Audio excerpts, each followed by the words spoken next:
Hello and welcome and namaste from New Delhi. You're watching DD India Live. I'm Gautam Roy. Coming up in the next 30 minutes. Ukrainian and several European leaders welcome US President Donald Trump's flip, saying Kyiv can win back territory lost to Russia, which is now a paper tiger. The year's biggest storm in the region, Typhoon Ragasa, makes landfall in southern China after claiming 17 lives in Taiwan and drenching Hong Kong. India blasts Pakistan at UN Human Rights Council meet in New York, saying it bombs its own people and abuses international forums by making provocative statements against New Delhi. And unbeaten in the Asia Cup so far, Team India look to seal their spot in the final in the match against Bangladesh tonight in Dubai.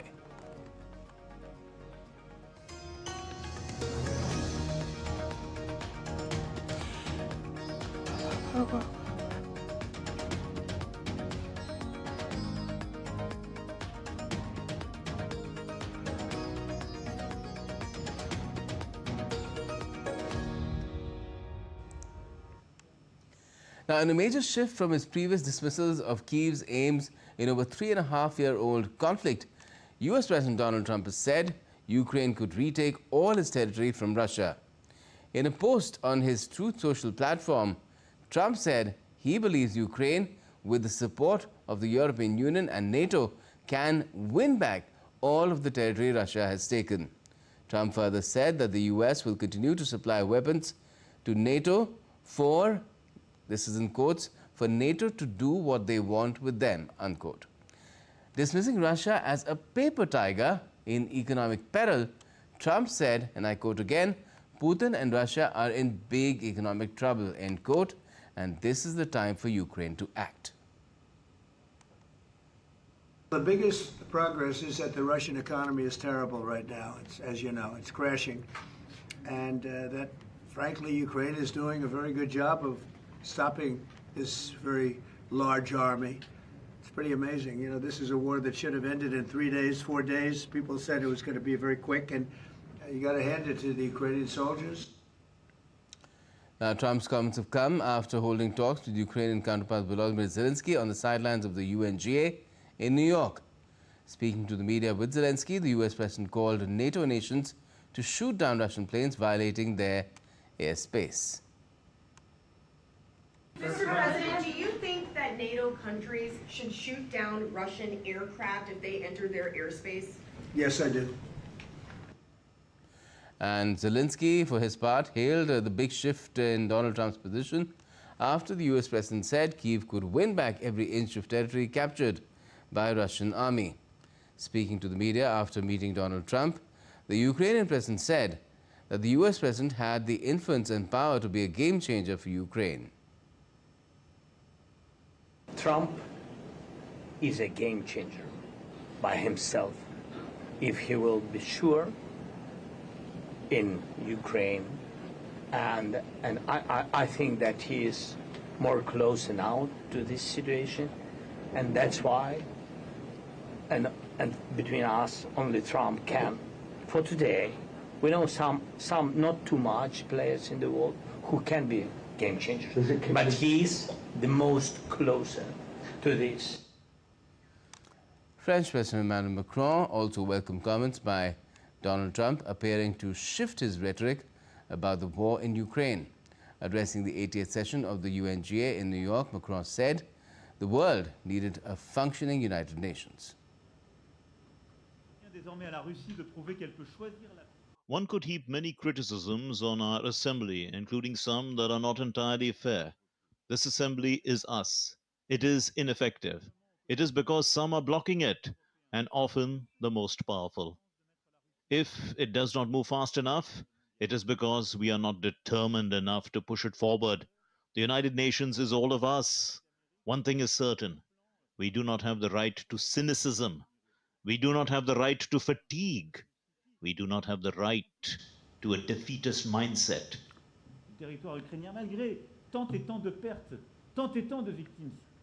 But the Kremlin on Wednesday said it had no choice but to continue its military offensive against Ukraine as Moscow rejected Donald Trump's claim that Russia is a paper tiger. The comments have come a day after the US president said Ukraine could win back all of its territory from Russia.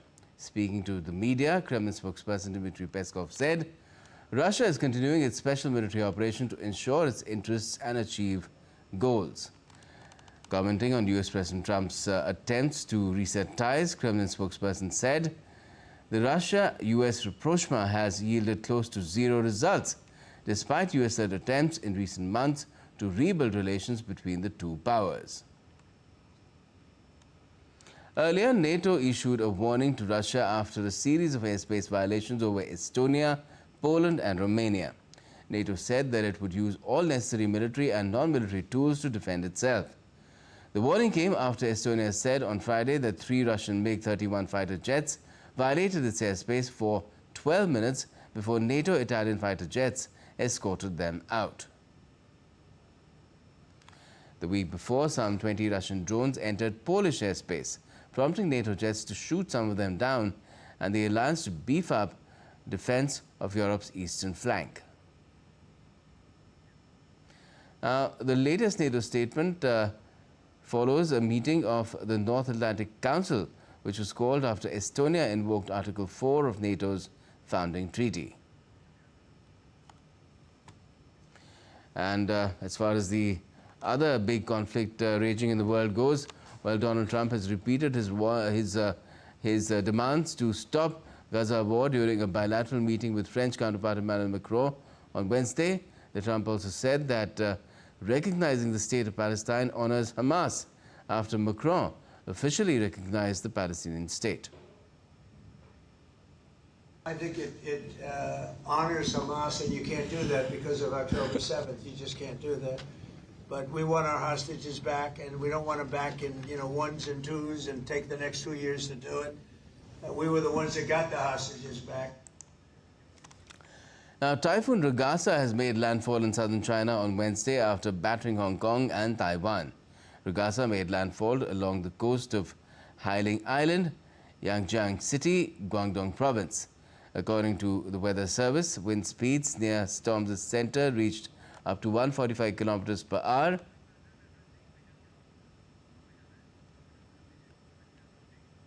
All right, we'll get to that story a little later, all the details. But first, we're taking you across to Vijayawada, where India's Vice President is delivering an address. And saying namaste to me, because they all know that my very first assignment is coming to Vijayawada. So the people have shown their love and affection to me by heart.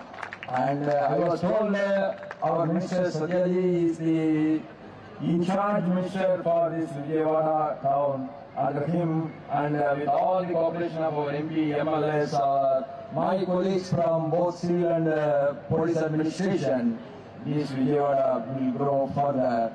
And on this day, I once again pray to God and Goddess Kanagdurga that God should bless all of us with every wealth, health and happiness. Thank you. Nandri, Namaskaram. Jai Andhra Pradesh, Jai Bharat. Thank you everyone. Thank you, sir. Thank you very much for those inspiring words. Well, there you saw India's Vice President C.P. Radhakrishnan addressing a function in Vijayawada in Andhra Pradesh.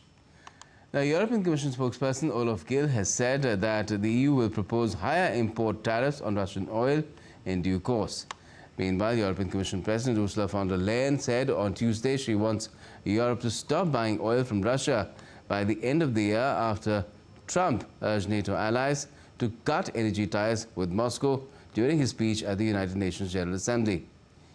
EU spokesperson Gill also said that the EU welcomes the engagement with the US.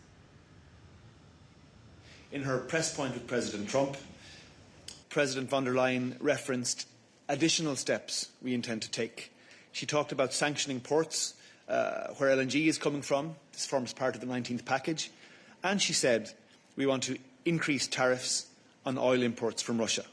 So in response to your question, the Commission will present further details on this in due course.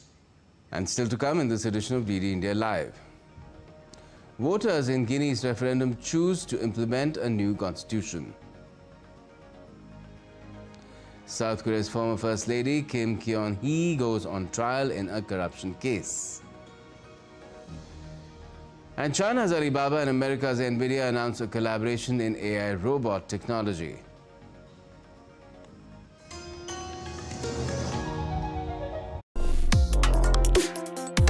Complex issues, hidden agendas, twists and turns, strategic games. We think all dots are linked. We just need to connect them. Join me every week as I connect the dots to unravel hidden designs in statecraft, mysteries, and decode issues that matter to you. Watch Connecting the Dots with me at these times on DD India.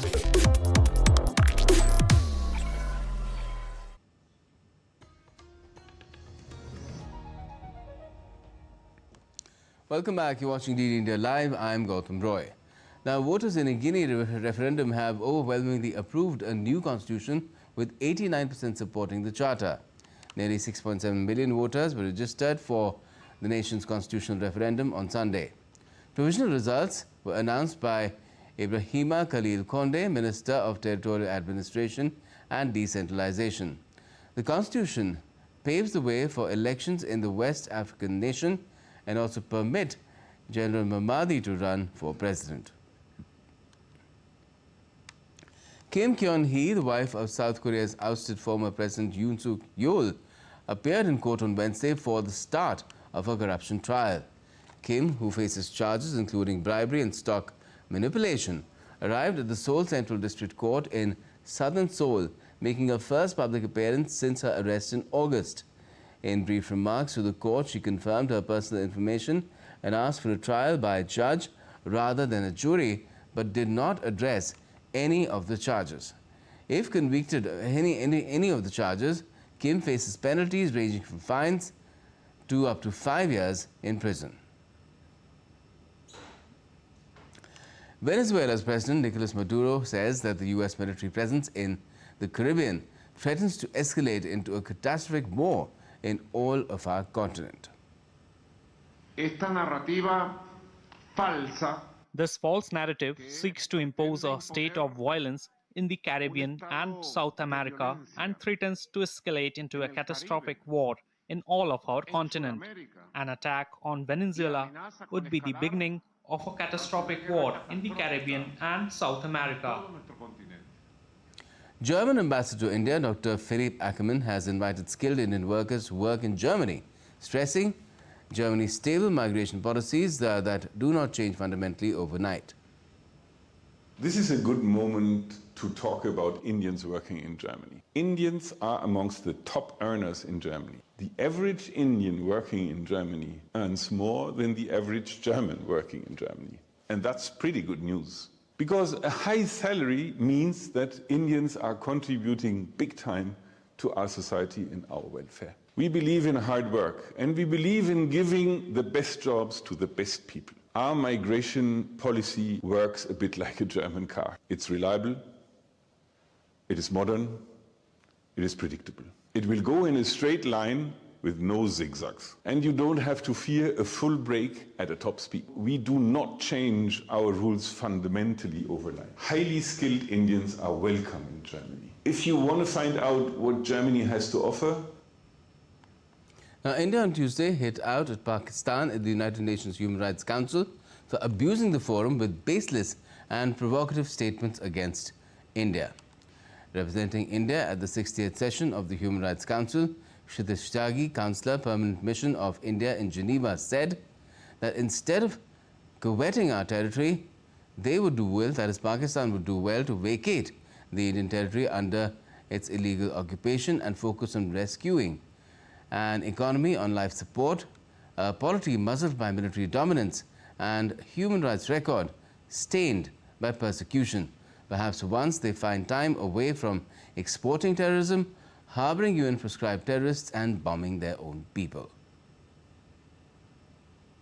A delegation that epitomizes the antithesis of this approach continues to abuse this forum with baseless and provocative statements against India.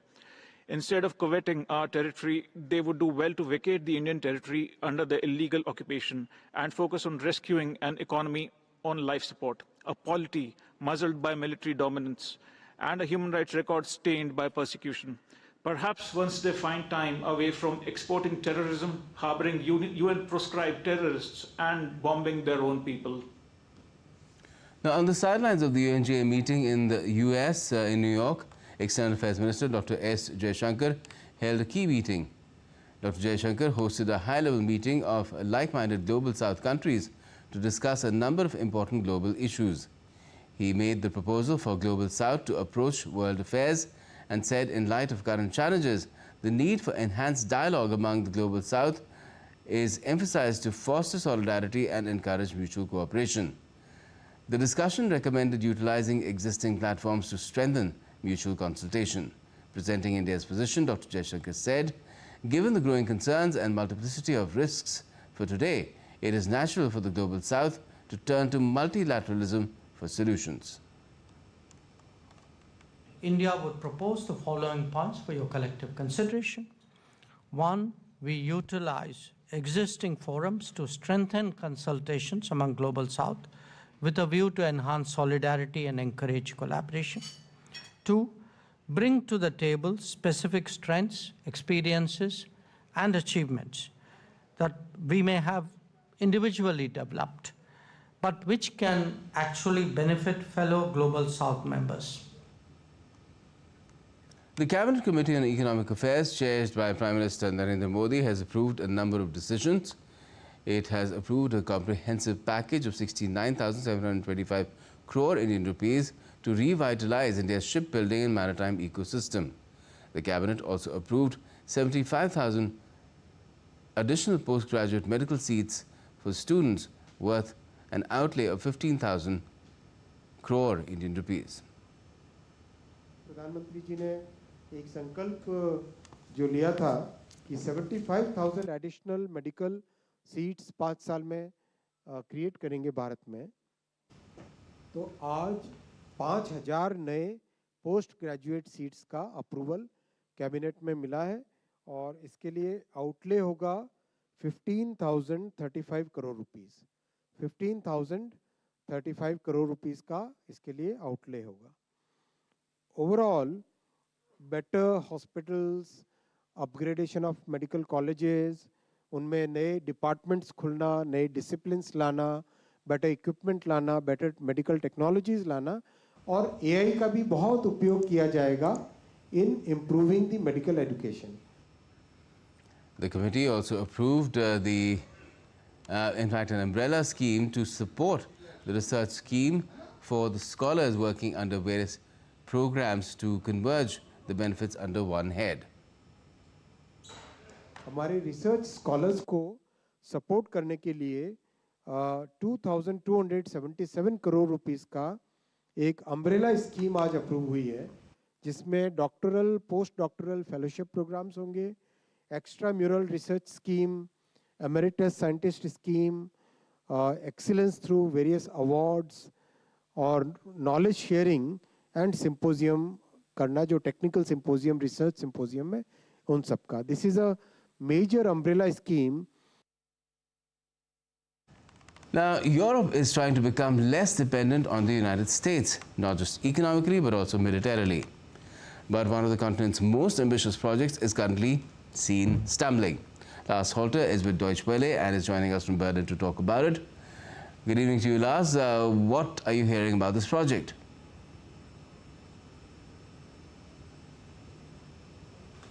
Thanks for having me. Yes, indeed. We're talking about the new FCAS fighter jets. The acronym here stands for Future Combat Aircraft System. And yes, that implies that we're not just talking fighter jets alone, but a system that includes drones and cutting-edge military software as well. It's long been discussed, and it was, or still is, supposed to be developed jointly by Airbus Defence and the Dassault Group, that is a French conglomerate. Now, it should be fairly easy to see why this is such an important project, with Russia's ongoing war in Ukraine, most recently with Moscow breaching EU and NATO airspace and provoking the Western alliance in ways they haven't in decades. All the while, the Western Alliance is losing the traditional support lent by the United States along the driving force behind NATO. Under President Trump, NATO, of course, is weakened, and it's become clear to European leaders that they can no longer sit back and rely on military help from across the pond if it were ever needed. Well, as it seems clear that Europe has its work cut out, what are the problems really?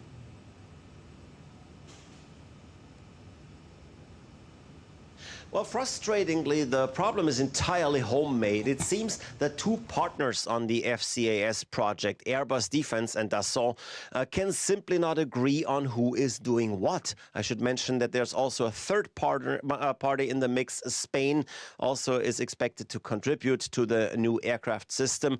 And initially, it was decided that Germany and Spain would get around half the work, with France getting the other half. Now, Dassault seems to insist they get 80% of the job with regards to the fighter jet portion, which is the largest part of the system. Now, Dassault is certainly a specialist in this, but Airbus also has its expertise. After all, the companies behind the currently used Eurofighter. The irony in all this, obviously, this joint project was supposed to also showcase the strength of pan-European cooperation. And that's apparently not working at all, making it all a bit more difficult. Even France is politically weakened. The country's last defense secretary was just made prime minister, but he doesn't have a majority to govern. So it's all quite frustrating, slowing down an already tedious project. After all, even with things working out well, Airbus and Dassault said they wouldn't have the combat system ready before 2040, and that's a long time. Wow, such delays plaguing different defense projects in different parts of the world, and India is no stranger to this sort of a thing at all. Thanks a lot for joining us for the moment, Lars. Now, Chinese company Alibaba has announced teaming up with US tech giant NVIDIA, marking a milestone collaboration to accelerate its development of humanoid robots. The news has come as Alibaba's shares soared beyond 9% in Hong Kong after its chief executive Eddie Wu unveiled plans to further ramp up spending on artificial intelligence. India's Minister of State for Information and Broadcasting, Dr. L. Murugan, is on a visit to South Korea as part of a ministerial delegation. During the visit, the minister held a series of meetings with CEOs and senior officials from the media and entertainment industry. He also took part in a special community engagement program at the Indian Embassy in Seoul. The event witnessed the participation of a large number of Indian students and professionals.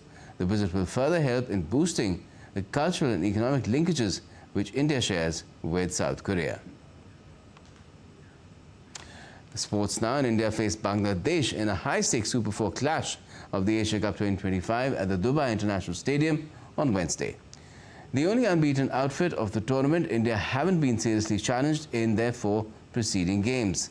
After a rather comfortable 6-wicket win over Pakistan in their first Super 4 match, India will eye the final spot against a side they hold a 16-1 record in T20Is.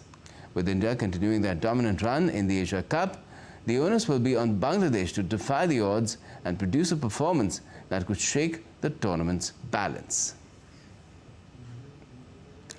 England Cricket Board has announced a 16-member squad for Ashes Tour and white ball squads for their tour of New Zealand. Ben Stokes will continue to lead the 16-member unit for the Ashes. The series is part of the ongoing ICC World Test Championship cycle. The England captain is continuing his recovery from a shoulder injury, which ruled him out of the 5th Test against India back in July-August. Meanwhile, more positives for the visitors see spinner Shoaib Bashir and pacer Mark Wood back in the Test squad. Bashir had been ruled out midway through the India Test series after sustaining a finger injury during the Lord's Test. The much-anticipated 5-Test Ashes series is scheduled to begin on the 21st of November in Perth. Kenya's athletics team returned home to a hero's welcome in Nairobi on Tuesday after finishing 2nd overall behind the United States at the 2025 World Athletics Championships in Tokyo. The team won 11 medals, including 7 golds, with standout performances from Beatrice Chebet, who won double gold in the 5,000 and 10,000 meters, and Faith Kipyegon, who added another 1,500 meters world title to her career. Hundreds of fans, traditional dancers and government officials gathered at the Jomo Kenyatta International Airport to celebrate the athletes and their victory. The government revised money bonuses for the medal winners as well. And that's all we have for this edition of DD India Live, but let us know your thoughts on the news of the day. And for those on the go, you can get all the latest news and updates from India and across the world on DD India's mobile app. It's available on both Android and iOS. Just scan the QR code on the screen and download the app right away. And we'll be back with more news as it breaks here on DD India. I'm Gautam Roy, and from all of us here in Delhi, thanks for watching DD India Live.